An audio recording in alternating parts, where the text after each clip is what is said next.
नमस्कार दोस्तों, global affairs में आप सबका स्वागत है। आशा करता हूं आप सब बहुत अच्छे होंगे। मेरा नाम है आदित्य रवि और आज इस वीडियो में मैं आपके साथ चर्चा करने वाला हूं आईएमएफ के नए रिपोर्ट के बारे में। जी हां, आपने बिल्कुल सही पढ़ा। भारत की इकोनॉमी इस साल 11.5% के ग्रोथ रेट के साथ वर्ल्ड की फास्टेस्ट ग्रोइंग इकोनॉमी हो जाएगी ईयर 2021 के लिए। यह बहुत ही बड़ी बात है। और अगर आप पिछले साल के रिपोर्ट को पढ़े जो आईएमएफ ने पब्लिश किया है, तो उसमें आपको देखने को मिलेगा कि भारत की ग्रोथ को 2021 के लिए 8.5% दिखलाया गया था, लेकिन इस साल अपडेट करते हुए इसे 11.5% कर दिया गया है। ध्यान दीजिएगा, मैं जिस रिपोर्ट की बात कर रहा हूँ वो वर्ल्ड इकोनॉमिक आउटलुक रिपोर्ट है। बहुत लोग इसमें कंफ्यूज हो जाते हैं एक चीज में। वर्ल्ड इकोनॉमिक आउटलुक और ग्लोबल इकोनॉमिक प्रोस्पेक्ट, यह दोनों अलग अलग ऑर्गेनाइजेशन से पब्लिश होते हैं। ध्यान दीजिएगा, वर्ल्ड इकोनॉमिक आउटलुक आपको आईएमएफ पब्लिश करती है और ग्लोबल इकोनॉमिक प्रोस्पेक्ट आपको वर्ल्ड बैंक पब्लिश करती है। तो क्या डिफरेंस है मेन इन दोनों ऑर्गेनाइजेशन के बीच में? तो वर्ल्ड बैंक का मोटो है आपको दुनिया से गरीबी हटाना और आईएमएफ का मोटो है आपको इंटरनेशनल मॉनेटरी कोऑपरेशन को बढ़ाना और आपको इंटरनेशनल ट्रेड को बढ़ावा देना। और एक और बात, आईएमएफ आपको यूएन का एक बॉडी है। तो चलिए आगे बढ़ते हैं। अगर आपको यह वीडियो पसंद आए तो इस वीडियो को लाइक करें और अगर आप इस चैनल के लिए नए हैं तो सब्सक्राइब करें। आप हमारे इंस्टाग्राम पेज पेंटागन अफेयर्स को फॉलो कर सकते हैं डेली न्यूज के लिए।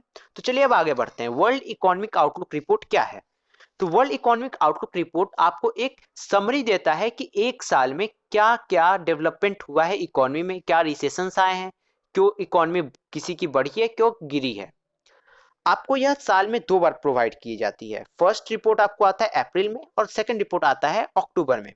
और इन दोनों रिपोर्ट को एक एक बार अपडेट किया जाता है। अप्रैल के रिपोर्ट को जून में अपडेट किया जाता है और अक्टूबर के रिपोर्ट को जनवरी में। तो जो हम अभी रिपोर्ट के बारे में बात कर रहे हैं वो अक्टूबर 2020 का अपडेटेड रिपोर्ट है जो कि जनवरी में हुआ है। अब जरा सा ध्यान दीजिएगा, अब हम रिपोर्ट की ओर बढ़ रहे हैं। तो आपके सामने एक ग्रोथ प्रोजेक्शन होगा जो कि 3 सेक्शन में बटा हुआ है: global economy, advanced economies, emerging market and developing economies. और इन तीनों को 3 सेक्शन में बांटा गया है: 2020, 2021 और 2022। तो आपको पता ही होगा कि ग्लोबल पेंडेमिक कोरोना वायरस की वजह से पूरी वर्ल्ड इकोनॉमी जो थी वो रिसेशन में चली गई थी, जिसकी वजह से हमारा ग्रोथ ग्लोबल इकोनॉमी का -3.5 रहा है। और ऐसा प्रोजेक्शन है कि हमारा ग्लोबल इकोनॉमी 2021 में 5.5% से बढ़ सकता है। उसके बाद हमारे लिए आता है एडवांस्ड इकोनॉमीज। तो एडवांस्ड इकोनॉमीज में कौन कौन आता है? तो वह है United states, Germany, France, Italy, United kingdom जैसे कंट्रीज। और उसके बाद आते हैं आपको इमर्जिंग मार्केट्स, जिसमें आता है इंडिया, चाइना, आपको रशिया आता है, ब्राजील आता है, ये सब देश आते हैं। और अगर आप अब नोटिस करें इस स्टैटिक्स में, तो आपको यह देखने को मिलेगा कि जो मेजर डेवलप्ड इकोनॉमी है जैसे कि यूएस, जैसे कि स्पेन, तो इन्होंने बहुत ही खराब परफॉर्मेंस किया ईयर 2020 में, लेकिन यह 2021 में अच्छा परफॉर्मेंस कर रहे हैं। तो इसका क्या रीजन? तो यहाँ पे आपको एक टर्म को समझना होगा जो कि है बेस इफेक्ट। तो क्या होता है बेस इफेक्ट? तो आसान भाषा में अगर हम कहें तो कह सकते हैं कि ये इकोनॉमी जो है वो पहले ही इतना गिर गई है जिसके वजह से पिछले साल के कंपैरिजन में इनका ग्रोथ बहुत ही अच्छा दिख रहा है। अब आप एग्जांपल स्पेन को ही ले लें और आप इटली को ही ले लें जो कि बहुत ही खराब तरीके से परफॉर्मेंस किया है पिछले साल। आप देख सकते हैं यहाँ पे स्पेन ने -11.1% का देखा है और इटली ने -9.2% अपनी इकोनॉमी में। तो अब हम आगे बढ़ते हैं। तो आगे बढ़ता है तो हमारे पास आती है emerging market and developing economy, जिस पे हमको एक्चुअली फोकस करना है। तो आपको यहाँ पे एक चीज देखने को मिलेगा कि पूरे emerging market and developing economy में सिर्फ चाइना ही एक ऐसा कंट्री है जिसने पॉजिटिव ग्रोथ किया है। बहुत ही इंपॉर्टेंट बात है यह। और वहीं पे अगर आप इंडिया को देखें तो इस पूरे में इंडिया कुछ सबसे टॉप में है, जो कि सबसे ज्यादा लॉस में रहा है, सबसे ज्यादा -8.0 ग्रोथ। लेकिन उतने ही बूस्ट के साथ हम ईयर 2021 में वर्ल्ड के फास्टेस्ट ग्रोइंग इकोनॉमी हो जाते हैं 11.5% के साथ। लेकिन जब आप इसे को ईयर 2022 में देखें तो हमारा ग्रोथ हो जाता है 6.8%। ये हम 2022 में भी फास्टेस्ट ग्रोइंग थे। लेकिन यहाँ पे सोचने का बात है कि क्यों 11.5 से हम 6.8 पे आ रहे हैं। तो यहाँ पे हमको एक चीज को जरा सा ध्यान से देखना होगा, लेकिन इसके पहले हमें एक एग्जाम्पल लेना होगा। ऐसा एजम्पशन हम करते हैं कि 2019 में हमारे देश के अंदर 1000 रुपीज के गुड्स प्रोड्यूस हुए, लेकिन किसी कारणवश 2020 में एक रिसेशन आया तो हम गिर गए 8% के हिसाब से। तो हमारी इकोनॉमी 2020 में प्रोड्यूस की 920 रुपए। तो फिर हम 2021 में ग्रो कर रहे हैं 11% के हिसाब से। मतलब यहाँ 92% का 11% होगा, राइट? तो 2021 में हम आएंगे 1020 रुपए या फिर 1010 रुपए के आसपास। तो आप एक्चुअल में यहाँ देखेंगे कि क्या हम 2019 के मुकाबले ज्यादा ग्रो किए हैं? तो जी नहीं, हम 2019 के मुकाबले बहुत ही कम ग्रो किए हैं। इसी को हम कहते हैं बेस इफेक्ट। मतलब हमारी इकोनॉमी में जो गिरावट है वो पहले ही इतना ज्यादा हो गया है, जिसकी वजह से हमारी परफॉर्मेंस जो है आपको काफी बेहतरीन देखने को मिलेगी। अब हम आगे बढ़ते हैं तो हमको आईएमएफ के मैनेजिंग डायरेक्टर के स्टेटमेंट को पढ़ना चाहिए।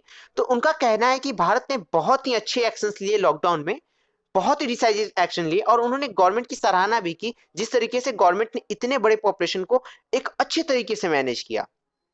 आईएमएफ का कहना है कि भारत जिस प्रकार लॉकडाउन को अप्लाई किया और फिर फेजेस में करके बाहर निकाला, वो बहुत ही अच्छा डिसीजन था, और इसका जो पॉजिटिव इफेक्ट है वो अब हमारी इकोनॉमी पे पड़ रहा है।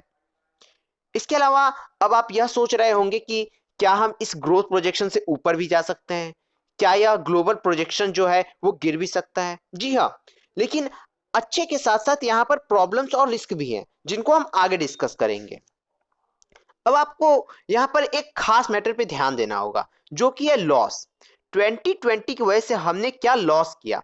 तो दोस्तों, यह तो फिक्स है कि 2020 के मुकाबले हर इकोनॉमी अच्छा परफॉर्म करेगी 2021 में, लेकिन यहाँ पर एक हुआ है परमानेंट लॉस। अगर आप इस ग्राफ को ध्यान से देखें तो आपको दो टाइप के लाइन दिखेंगे, एक डॉटेड और एक स्ट्रेट लाइन। तो दोस्तों, यहाँ पे जो डॉटेड लाइन है वो आपको ग्रोथ रेट रहता अगर यह पेंडेमिक या कोरोना वायरस नहीं आया रहता, और जो आप स्ट्रेट लाइन देख रहे हैं वह आपको अभी का जो रियल ग्रोथ रेट है वो दिख रहा है। फॉर एग्जाम्पल, हम यहाँ पर चाइना को देखें तो आप देख सकेंगे कि एक पेंडेमिक नहीं होता तो चाइना की जो इकोनॉमी है सीधे जा रही होती, जो आप डॉटेड लाइन में देख सकते हैं। लेकिन यहाँ पेंडेमिक की वजह से इकोनॉमी में गिरावट हुई है, जो कि आप एक स्ट्रेट लाइन में देख सकेंगे। और जो आपको वो गैप दिख रहा होगा, जो डिफरेंस दिख रहा होगा उन दोनों लाइन के बीच में, उसी को हम कहते हैं परमानेंट लॉस। तो ऑलमोस्ट यही चीजें बताई गई हैं आईएमएफ के रिपोर्ट में। अब हम आगे बढ़ते हैं तो हमको देखना होगा कि हम कैसे अच्छा परफॉर्म कर सकते हैं और किन कारणों में हम खराब परफॉर्म कर सकते हैं। अगर हम ध्यान दें किन कारणों से हम अच्छा परफॉर्म कर सकते हैं, तो वह है वैक्सीन का ज्यादा प्रोडक्शन करना और डिस्ट्रीब्यूशन करना। तो इससे होगा क्या? तो इससे जो है आपको हाउस होल्ड को बूस्ट मिलेगा, जिससे कि कंजप्शन बढ़ेगा, और कंजप्शन बढ़ेगा तो इन्वेस्टमेंट बढ़ेगा, एम्प्लॉयमेंट रिकवरीज होंगी, और इन सब की वजह से आपको ओवरऑल डिमांड बढ़ेगा और हमारी इकोनॉमी जो है वो बेटर परफॉर्म कर सकेगी। फिर आपको देखना होगा कि किन कारणों से इकोनॉमी जो है वो खराब परफॉर्म कर सकती है। तो यहाँ पर आपको कोरोना वायरस के न्यू वेरिएंट की बात की गई है। उसके अलावा बताया गया है कि जो वैक्सीन के डिस्ट्रीब्यूशन में अगर प्रॉब्लम होती है, या फिर वैक्सीन लेने से कोई मना करता है, जो या फिर जो वैक्सीन निकलकर सामने आई है वह इम्यूनिटी उतना प्रोवाइड नहीं कर पाती है, वो जल्दी दोबारा हो सकती है, या फिर आपको जो नए वेरिएंट आए हुए वो उस पर उतना असरदार नहीं रहती है। तो यही सब सारी चीजें हैं जो हमारी इकोनॉमी पे एक निगेटिव इंपैक्ट डाल सकती हैं। तो ये है दोस्तों latest report by IMF world economic outlook में। आशा करता हूं आपको ये वीडियो पसंद आया हो।